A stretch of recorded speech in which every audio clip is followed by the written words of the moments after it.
right, what's up, everybody? Welcome into Sportstopia, Fantasy Fire and Ice. Corey Parson, the fantasy executive, and Cody Carpentier coming at you, getting you ready for DFS this weekend, week 5 of the NFL. I tell you what, Cody, that Sportstopia music, I'm dreaming about that music tonight. It's a good little vibe right there. Yeah, I've heard it 4 times today.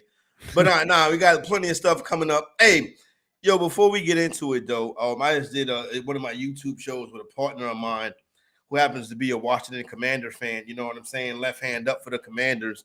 You know what I mean? Little Emmanuel Forbes prism right here, Mississippi State uniform, clean. You know what I'm saying? But they were chanting "Let's go Bears" in FedEx Field last night, Cody. You know what I'm saying? That was a disgusting performance from the Washington Commanders. Left hand up. I'm just going to say this. I didn't watch a down of the game during the game because I went to a concert in Charlottesville with Chris Stapleton, but I watched some of it back on my drive home this morning, and I don't – Justin Fields has me in a tizzy, first off, based on what we've seen for the last 6 weeks and then the last 2 weeks. But, yeah, this Washington team, not what I expected. Sam Howell does put up the numbers in garbage time completely, 388 yards and 2 touchdowns, but I don't know what to do with Chicago. I don't know what to do with Washington either. I thought this was going to be not really a layup for Washington, but I thought this front would come alive on a primetime game and be able to get after the quarterback. And I thought that this was going to be completely controlled by Washington going in. And boy, was I wrong. I just went over to Twitter right quick because I wanted to check something out, right? And the first thing I see is Fire Ron. I don't think they're talking about Ron O'Neal. You know what I'm saying? I think they're talking about Ron Rivera, Riverboat Ron. I don't understand why they call him Riverboat Ron. You should already know this, but 13 seasons as NFL head coach, Ron Rivera has 3 winning seasons, all with Cam Newton at quarterback. Yeah. I mean, you're welcome. Like, that's exactly what that is. You get gifted a prolific, a once in a decade type of a guy, right? In Cam Newton. And then that's what's going to happen is he's going to bring the franchise in that direction. And Ron Rivera just kind of got to ride along with it. It's kind of like, there's multiple coaches that go through this exact thing and throughout their careers and stuff. And I like Chuck Pagano. I'm not going to throw him under the bus, but he kind of got put in there right when Andrew Luck was there. And then the reason he didn't really get elevated was because Andrew Luck ended up departing Indianapolis. So it's like those things happen all the time. So yeah, 3 winning seasons. That number's a little lower than I expected it to be. Yeah, 3 winning seasons out of 13. So this idea. Is he the new Jeff Fisher? Is he the new Jeff Fisher now? Well, no, he's worse. Jeff Fisher would at least get you to 7-9. And Ron Rivera is like a 6-10 guy. If somebody was to hire Jeff Fisher this offseason, I think the NFL would collapse and crumble down. But man, I tell you what, hey, who is Chris Stapleton? That's one of your homies. The name sound familiar. Chris Stapleton's a country guy. Chris Stapleton's a country, big beard. He did the national anthem. You went to go see Chris Stapleton? You went to go see him perform in Charlottesville? Yeah, he was up in Charlottesville at the Virginia, was it John Paul Jones Arena, the Virginia Cavaliers basketball arena. He did the national anthem last year at the Super Bowl. Big beard guy. Okay. All right, cool. So shout out to Chris Stapleton. I hope everybody had a good time out there last night. And talk about the accident. I was watching that. Well, I came in the house. I turned the TV on. I saw it was 17-0. And I was like, oh, this is the bad look right here. And then when they got to halftime, they started booing. Then at the end of the game, loud, let's go Bears. Let's go loud in the camera. I was like, Jesus Christ. This is it felt like it was getting to that point with the Bears, the streak coupled with how Fields looked, it was like something's got to give, right? It's either Fields is going to start clicking. It looked like it was going to happen last week, and then they collapse against Denver, and you're like, well, I guess the rug just got pulled from underneath us. But then they come out hot like this and finally utilize DJ Moore. I mean, that one play that he stepped out of bounds, in quotations, right? He finishes 8 for 10 with 230 and 3. Like, this is alpha dog status. And it's like if they can start to utilize DJ Moore how they should, and Cole Kmet how they should, and if they can get these running backs healthy, they got Tevin Jenkins back. Like, I don't know what to do with the Bears, dude. I don't trust them, but like, I don't hate them. You know what I'm saying? Like, I like if this connection can be there. I don't know. Don't worry about it. We worry about it next week. They're already in the can for this week. You know what I'm saying? Dylan says start running a full PPR. Hollywood, D Hop, Tank Dell, Michael Thomas. I have Tank Dell wide receiver 13 this week and Marquise Brown wide receiver 14. So there you go. I think it's between those two. Yeah, I would lean Dell, but I think there's more volatility in playing Dell, so I wouldn't be against playing Marquise Brown again. I have him literally back to back, so it's kind of a toss up for me. Yeah, I would go with Hollywood in that spot right there, because like you said, they're calling the volatility in Dell's game. But you know what? Let's go ahead and start right there with that game in Atlanta. Let's go ahead and start with that game in Atlanta. I think it's going to be one of the more interesting games of the week. The total is low. It's only 41.5. But listen, this could be a low-scoring game too, right there, because see some explosive plays in this game. Atlanta is a 1.5 favorite. Everybody is on the Houston Texans in this game. I like Atlanta. I did some underdog drafts last night, really just trying to get to a spot where I can draft Bijan. And, of course, I kept getting the first pick, so I just took Tyreek a couple times. I'll try again later on today. But I think this should be a big week for Bijan, and I think you can come back with some guys too, like Nico and Stroud and players like that. I love CJ Stroud. You can't be off of CJ Stroud. He's currently in that realm where it's just like he's cooking with peanut oil to the maximum, and it's kind of tough to really be off of him. And on that side of the ball, it's going to be Stroud, and it's either going to be probably one of Nico or Tank. This week I'm going Tank. Last week I actually was ahead on Nico over Tank Dell. This week I'm going back to Tank. That's really what I can trust. You can trust Stroud. You can trust at least one of these receivers, sometimes two. On the Atlanta side, like you said, you brought up Bijan Robinson. He's the dude. I did see some props drop with Jonnu and Kyle Pitts. I think they were like back-to-back, but I think Jonnu's prop for receiving yards, I want to say, was 1 yard higher than Kyle Pitts on the week. So I thought that was kind of interesting. Pitts is a guy in dynasty terms. I just did a show yesterday, and I came to the point where I was like, you're no longer paying a premium for Kyle Pitts, and the guy's 23 years old. Like there's gonna be avenues. He's not gonna have a worse quarterback in his next term. But as far as this week goes, I think it's Bijan. You play Stroud, you play one of Nico or Tank, whichever one you prefer. And I'm kind of staying away from Pitts. I'm staying away from London and all those guys. Yeah, just when you look at that Atlanta Falcon passing game, it really does not leave a lot to be desired, and they really have no desire to play any other way underneath Arthur Smith. So what you see is what you get. And people always ask, you know what I'm saying, all the time about, well, what do I do with Kyle Pitts? Well, number one, you don't draft him. And number two, you put him on your bench. And number three, you just live with it. You know what I'm saying? And it's really it at that point right here just now. But I think that is going to be an interesting contest. Thanks for that question. Make sure you hit that subscribe button and make sure you download that Contrarian optimizer offered by Sportstopia. Site now live, sportstopia.io. Let's go to London, Jacksonville Jaguars, or wherever they're playing at. I know it's an international series. Let's put it like that. Or it's that hot Spurs Tottenham Stadium. Tottenham, there you go. Yeah, there you go. I said the Spurs. You know what I mean, the soccer people. Real football or fake football, whatever. To me, it's real football. I don't live in Tottenham, wherever they live at. Tottenham. Anyway, yeah, Jacksonville Jaguars, Buffalo Bills. Buffalo a 5.5 point favorite in this one right here. Jacksonville, I've been out there 11 days now. They get to come home after this weekend. I think they went to go because Usher is out there, and Usher was in Paris. I think the train ride from London to Paris is like 2 hours. So I think they went out there on their off day to check out Usher. You know what I'm saying? Hopefully nobody baby mama got taken. But that's neither here nor there. The football game is what's the most important thing. What do we think about this one? This is a Stephon Diggs show? Yeah, I think it's a Stephon Diggs show. I did realize after going through my rankings this week that my biggest differentiator at the quarterback position in rankings compared to the consensus was Trevor Lawrence. Double down, double up. The mediocre performance against Atlanta in week 4, consensus ranking has Lawrence at QB 10 this week. He's been 16, 18, and 32 the last 3 weeks. I don't think the Bills are an easy task. Jacksonville's been overseas. Buffalo's not coming overseas. I get that. But then you look at what the Bills had last week. They had Tua Tagovailoa, quarterback 18, when they beat the Miami Dolphins. They dusted Washington. Sam Howell was QB 32 the week before that.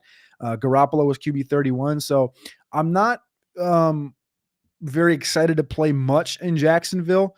I think Buffalo kind of is in that Stroud conversation, right? Buffalo's hot right now. Yeah, they are. Buffalo scored 38, 37, 48, like the last 3 weeks. Like they're hot. And you kind of just got to roll with that. I love playing Josh Allen. I'll pair him up with Diggs. If you want to roll some Gabe Davis in there, I'll do that too. James Cook's also a guy, if you want to play him as a one-off. Getting a little bit more consistent.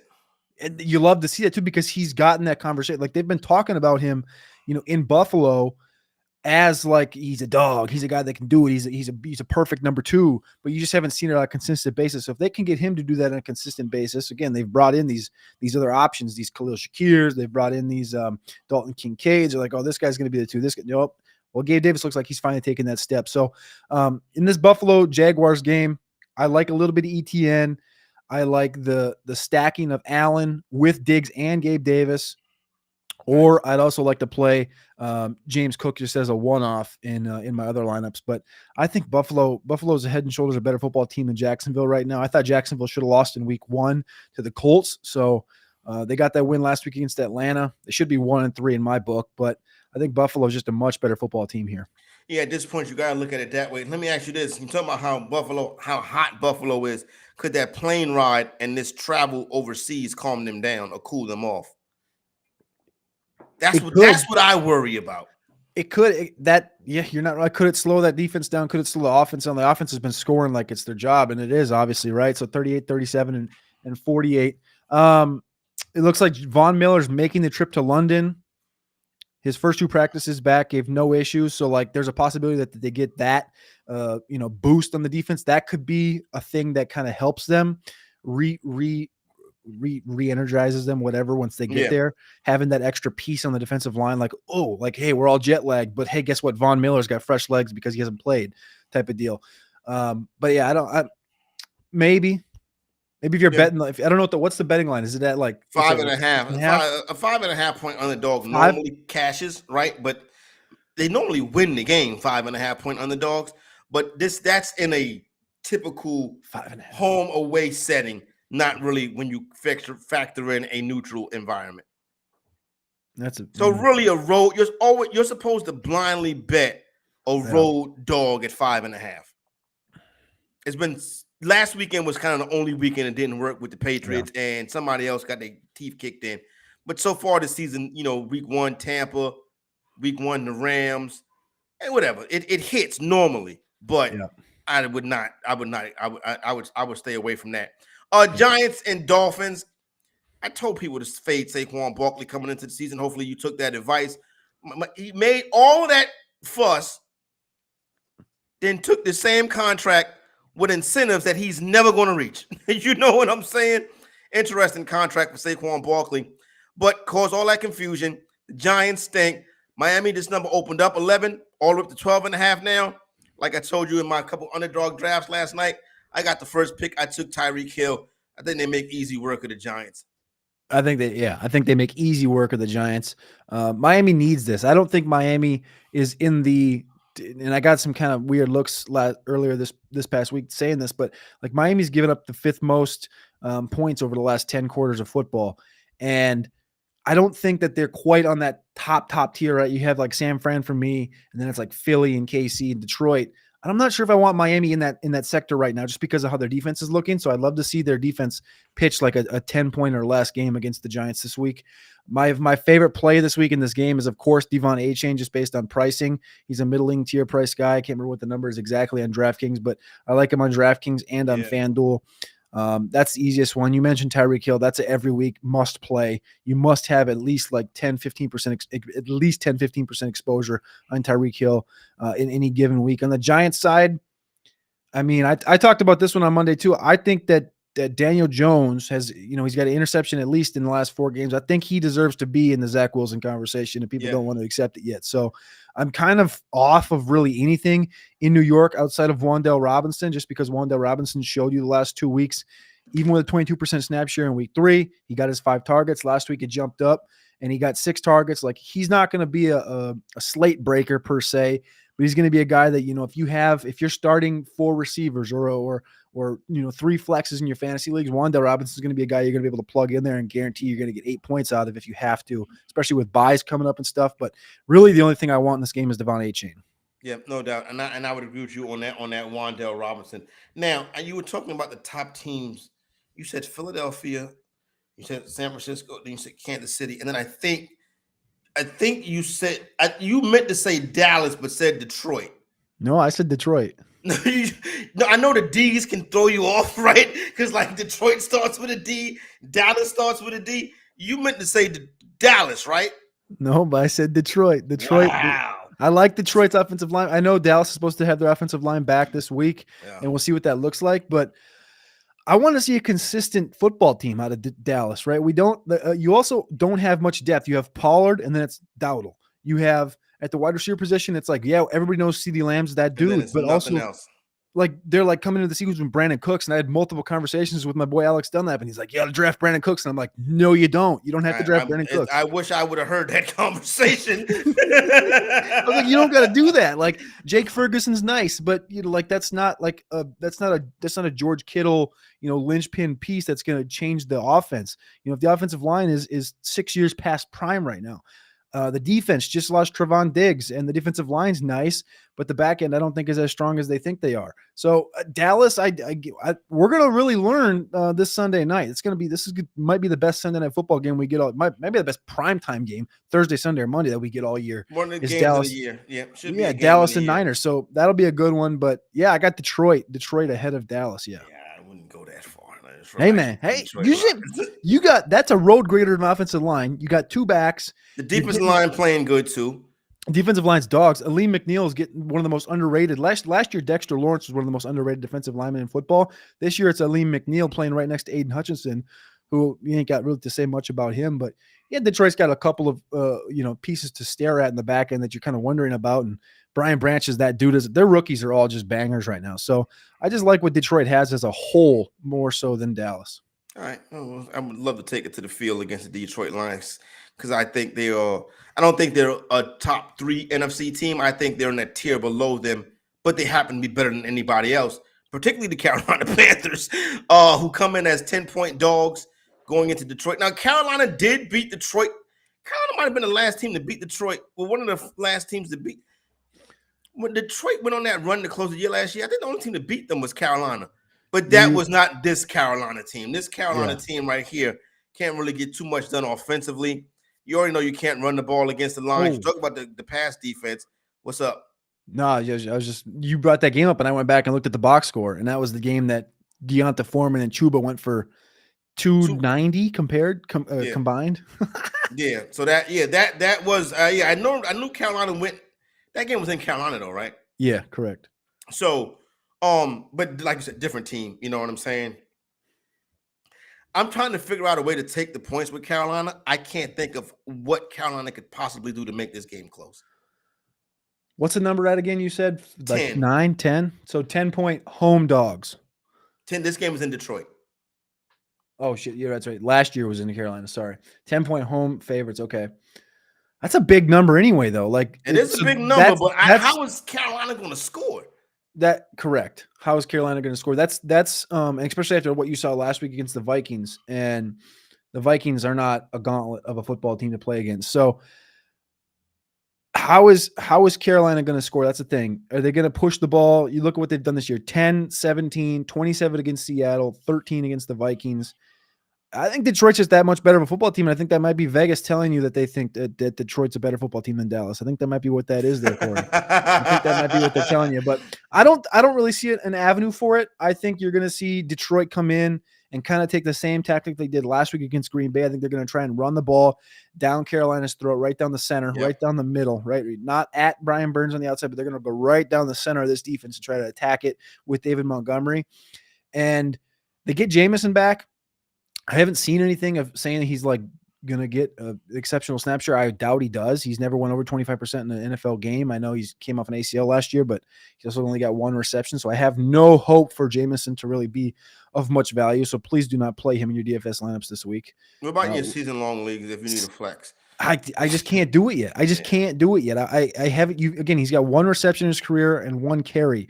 Never played over 25%. Dan Campbell came out last week and said he's not going to play 60 snaps. He also came out and said we got to focus on the little things. Like, for me, there's just too many red flags. For him in general, there's too many red flags to begin with. But then coming into this week, it's like, well, they're telling you basically we're not going to use him that much. Like, and the thing is, if you're going to get burnt, you're going to get burnt for probably like 1 catch for 60 yards and a touchdown. So that's like 13 points. Yeah.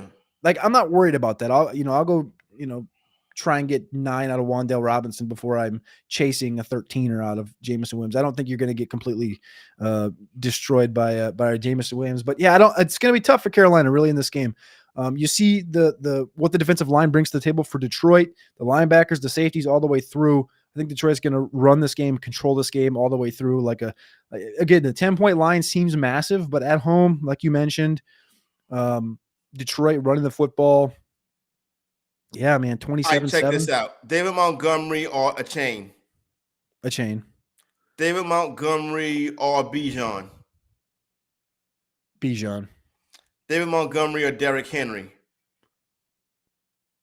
Montgomery. Montgomery or DeAndre Swift?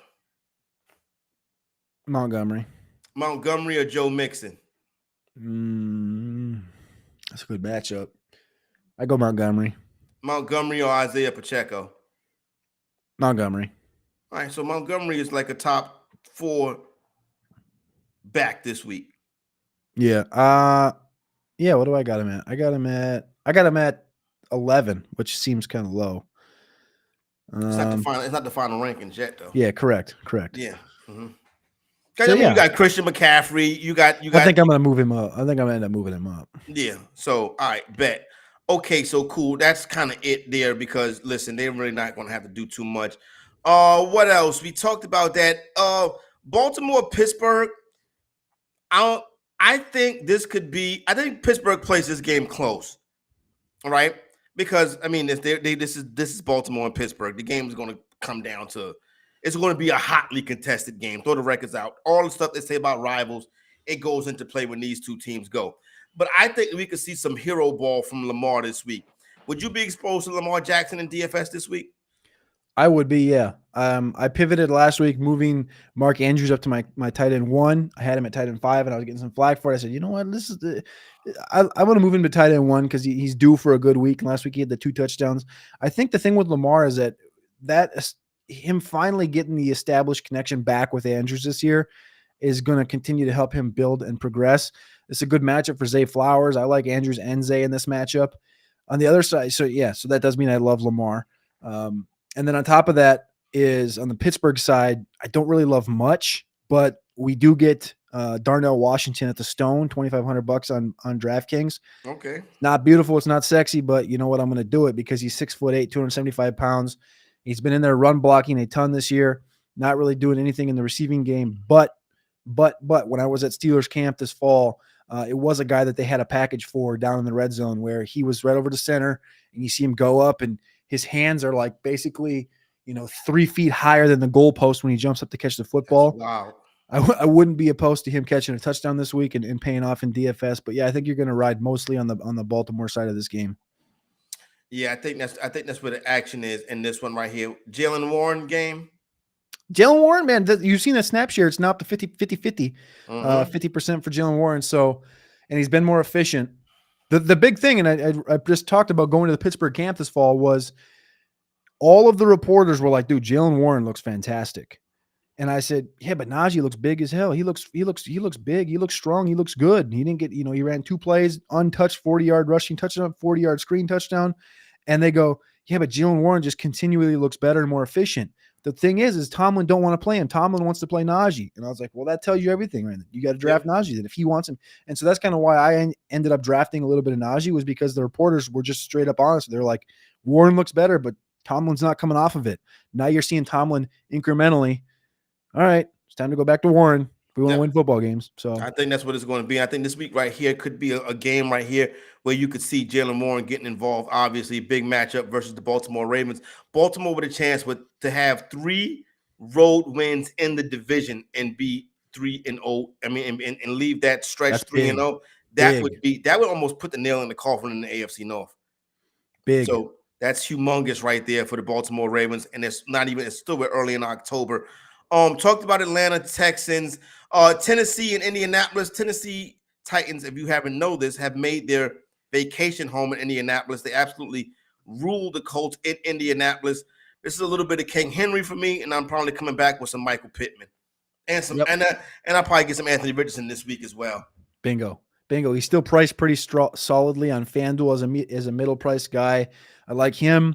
I like pairing him with Alec Pierce on FanDuel. I think Pierce is priced fine on the lower end. I think it's a guy that you've seen Richardson put the ball up enough times that Pierce is going to end up being down there catching one or two of them here over the next couple of weeks. I like Jonathan Taylor. It sounds pukey, but I was going to ask you about JT. Everything Moss has done his first 3 games, go look last year at what Jonathan Taylor did his first 3 games. It mirrors. It's like 1 or 2 carries different and 6 yards different. It's the same exact stat line, and everybody knows this offensive line is better this year than it was last year. So I'm expecting Taylor to come in. Based on his interviews or his press conference, it sounds like he thinks he's healthy. He thinks he's ready to play football. It basically, to me, and how I interpreted it was he's like, the last month didn't happen. Like, I'm here and I need to get through this damn season so I can go get my money. Like, I think that's pretty much where his mindset is, and I think that's a professional way of attacking it. And I think he knows what he needs to do. I also think he's like, hey, this Anthony Richardson cat is pretty all right. I kind of want to play with him. So I hope Jonathan Taylor comes in there and he's on the higher end for not having touched the football yet, but I like playing him on DraftKings this week. You mentioned Pittman. Should have had a 50-yard touchdown last week, but he had a little PI that didn't get called, little face mask action in the end zone that didn't get called. So I like him as well. And then you like the big dog. You got to ride with the big dog. I like both of these guys. I like the big dog, Derrick Henry on FanDuel. I like Jonathan Taylor on DraftKings. I think this is going to be a old school smash mouth, couple of the best running backs you'll see in football. No doubt. Saints, Patriots, because the schedule said so. New England a 1-point favorite at home. Is this like Romandre and Olave, or do you even want to get involved with that? I don't really want to touch Romandre right now. I wasn't big on him to begin with, and I've kind of just been even more phased away from it. I want to see a little more pop. Demario Douglas, that's a guy that I think should start to get more opportunities, but I'm not going to play him this week. I'm not going to touch a single player on the New England Patriots right now. On the Saints side of things, I mean, they kind of told you last week, if Derek Carr's not 100%, he's going to sit and dump the ball off to Kamara. Yeah. You got to only assume that Kamara is going to be a little more efficient with 13 whopping targets and 13 receptions, which is absolutely unreal. I think Olave is probably going to get a little kickback and have a bounce back game. Michael Thomas is interesting one. He's kind of sitting there right in that median all year, 4 to 7 targets. It feels like every single week. I can't really do much with that on DraftKings or DFS. So, I'll play a little bit of Kamara. I'll play a little bit of Olave, and that's about it. Let's get into the 4 p.m. starts. Got a good one out there in Los Angeles. Philadelphia Eagles and Los Angeles Rams. Please, I warned Philadelphia fan earlier this week. Philadelphia fan, if you're getting on the airplane and you're going out to Los Angeles, do not go out there and start fighting with them people in them stands in Los Angeles. The people in Los Angeles fight in the stands too. They fight in the stands. They don't mind. They say, y'all Philadelphia fans think y'all the best stand fighters. The LA fan, they fight in the stand every week, Cody. Cody, you see they fight every week. They fight in LA. I went to a Rams game when it was at the Coliseum just a couple years ago when the Vikings played them on Thursday Night Football. It was that Goff and Cousins game when they both almost went for 400. And we were standing up there. And this was right when the Skol chant came out. Yeah. And the Vikings fans started doing the Skol chant. And the Rams fans turned around. And they started going, Skol. It was not good. And that's exactly where I was going with that for the video audience. And they were, it was me and another Viking fan in a group of about 400 Rams fans on the way out. And it was like 11:30 p.m. Nobody was sober. And I would be lying. And I'm not small. I'm 260 pounds. And I'm 6 foot. Like I was a little nervous walking out of that stadium. So yeah, Eagles fans, you ain't the head honcho when you walk into that stadium. Yeah, be careful, Eagles fans, because they fight. They fight back too. Don't think you're gonna go out there and fool with them Rams fans. But listen, I think the game's going to be good. I think the Rams actually live in this one. When you look at it from DFS, our good buddy Stu, who does the shows with us, I was with Stu yesterday, and Stu said this is the Devonte Smith game because of the Rams' zone defense. This is where you'll see Devonte Smith go off. So a little a little Jalen Hurts and a little Devonte Smith this week? Yeah, that's a great way of pointing it, because every week when you're going through rankings, it's like, all right, which receiver am I gonna have in front this week? Is it gonna be Smith? Is it gonna be Brown? Is it gonna be Smith? Is it gonna be Brown? And it's kind of hard to toe that line. This week I do got Smith at wide receiver 9 and Brown at 12. Jalen Hurts I got at quarterback 2 overall. I think this is a great matchup for the Eagles in totality. But I also think the Rams are going to be very interesting. It looks like Kupp's going to play. And I think this is going to be one of the most exciting things I look forward to all year, is just seeing how McVay utilizes Kupp and Puka on the field at the same time. And does it look the same? Are they, they both get 10 targets? Is it bang, bang, bang, bang? Or do you see just having those two pieces on the defense or on the offense open up downfield Van Jefferson, open up Tutu Atwell in motion? What does it open up? What's it do? What's it look like for the Rams? That's like one of the most interesting things I think for me to look forward to this weekend in all of football. I think that Kyren Williams snapshot is going to come down this week. I don't think it's going to be up north of 90%. Something just feels that way, bringing back a piece in Kupp where they don't have to have a focal point with the running back. But I think you can safely play Kupp. I do. I think you can safely play Puka Nacua. Both, I think, are top 24 options playing together. I don't know if that's hot or cold. Don't really care. But in the Eagles side, I think you got to play Smith. You got to play Brown. This is a game that could very well be, that 31-28 type of a football game, just because of the star power that is out there. So this is a sneaky shootout game for me. Matthew Stafford too, right? Yeah, it's the Stafford. The big question, everybody knows that he's hotter than bejesus right now. So if he's healthy and he can stay on the field, doesn't have a hip issue, doesn't have a back issue, old Stafford is going to be out there slinging. You know that. No doubt.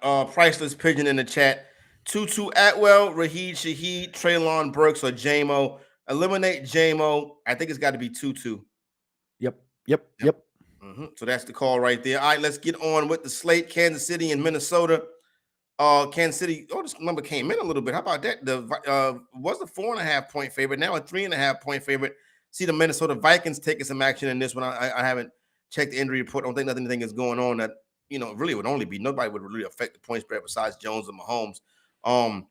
But yeah, what do we think about this one? This is a smash spot for Isaiah Pacheco and Pat Mahomes.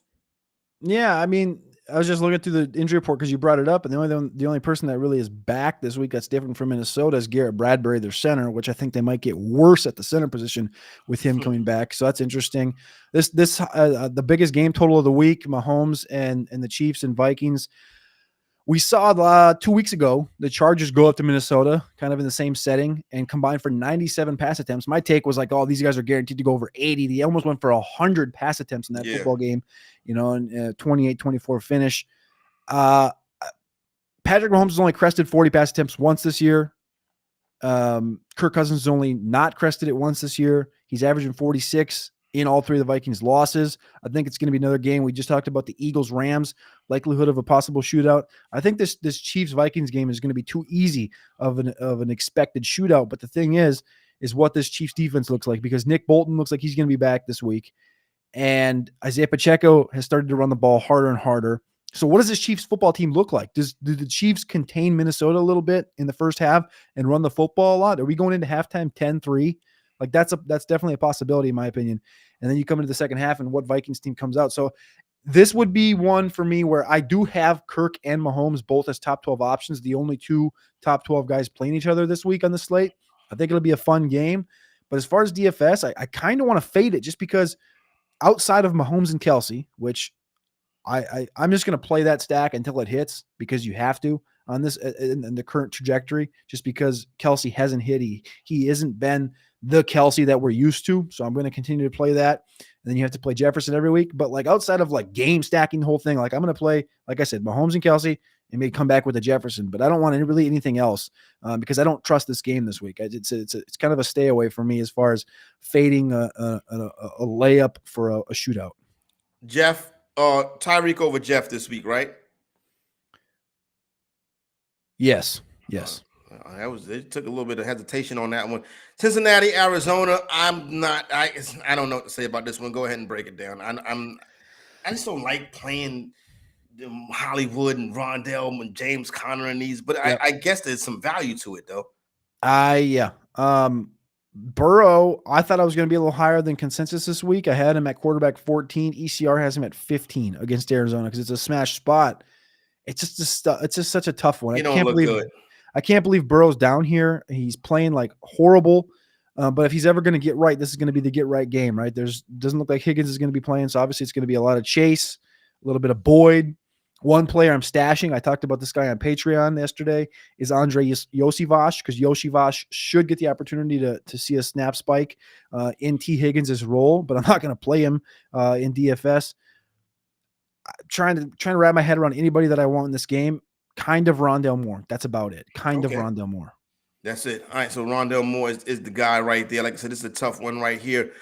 Jets and Broncos to finish off the main slate. Baby. Jets and Broncos. Are we throwing Zach Wilson out there? No, I ain't touching Zach Wilson. You couldn't buy me a 60-foot pole to try to touch him with. I wouldn't touch him. You. The only thing I really want here is Breece Hall, baby. Breece Hall. This is the Breece show. This is the Breece show. Breece or David Montgomery? Oh, I gotta check that one. That's a close call right there. I might even give Breece a little bit of juice right there. I got Breece at running back 8. Mm-hmm. ECR has him at 19. Like I told you, I have Montgomery at 11, but I said I'm gonna bump him up. So that's a good question, dude. Am I gonna bump David over Breece? I don't think I can. Again, Denver's allowed 500 rushing yards in the last 2 games to Miami and Chicago. Breece looked fantastic. I don't know what competency came through that office in New York. There is none. I know that, but they had that game last week at arm's length reach, talking about at length. And they could have run the ball with Breece Hall. Instead, they're like, hey, let's give Dalvin the ball. Hey, let's throw the ball to Randall Cobb. It's like, no, Dalvin cooked. Give the ball to your stud. He finally looks like he's 100%. Give the ball to your stud. When he got the ball, his lateral quickness was where his lateral burst was there. His downfield burst and speed was there. Breece is back, and if they give him north of 15 touches in this football game, you're going to be very, very happy fantasy owner. You're going to be very happy DFS player because you're getting him at 5,400 this week. It's a screaming value. If the competent gamers will have him as their most played chalk, but again, because it's Denver. And on the other side, Jaleel McLaughlin. McLaughlin's got the burst. A lot of people spent their fab on him, but I'm not seeing a lot of people having him highly ranked this week or highly projected this week. And I don't quite understand that because they're going to go ahead and play Samaje Perine. But I tell you what, you give Samaje Perine the ball 3 times, you get 8 yards. You give Jaleel McLaughlin the ball 1 time, you get 37 and a touchdown. It's going to be a little bit of a shift change there in the first quarter, in my opinion. So that's the 2 guys I want. I just want to play Jaleel and Breece Hall. That's it. That's interesting. All right. Ran a contrarian edge optimizer, and they got some Zach Wilson and some Mac Jones teams. So they're going with the cheap prices. Yeah, so I'm not even going to read those to you. Here's the blend. The optimizer will blend a number of different sites and come together with a optimized lineup. Mahomes, Kamara, James Conner, Marquise Brown, Garrett Wilson, George Pickens, Zach Ertz, Travis Kelce, the Titans defense, a lot of Arizona Cardinals. Yeah. I don't know how I feel about that. I don't feel good about it at all. Last week, I kind of bit into this Bengals get back game, and that blew up in my face, obviously against Tennessee, right? I thought Tennessee was the defensive line was starting to get banged up. They're missing Elijah Molden. Hey, this is a good time for Cincinnati. And now they're going into one of the grindiest football teams in the NFL right now, Arizona, who's making everybody fight for their games. I don't know how I feel about them. And then on the Arizona side, you really trust this wagon to just keep on chugging? I don't. No. I'm not going to go heavy on Arizona. No. Well, listen, I'm not. You're not going to do that. I need every dollar the fantasy executive comes across is very important to him. So there you go, right there. And I can't deal with the Arizona Cardinals with that. All right, so there you go, right there. You know what I'm saying? Fantasy exec, Cody Carpentier. So I want to thank everybody for rocking with us. Don't forget, head up sportstopia.io. Those rankings will be updated throughout the weekend. That QR code right there takes you to the Contrarian Edge Optimizer. 7-day trial for $1, a test drive. Just go ahead and sign up for the whole thing. Skip the test drive. Go ahead and buy the whole thing. Get the package and get rocking and rolling. For my man Cody, is Corey Parson, the fantasy exec. Enjoy the weekend.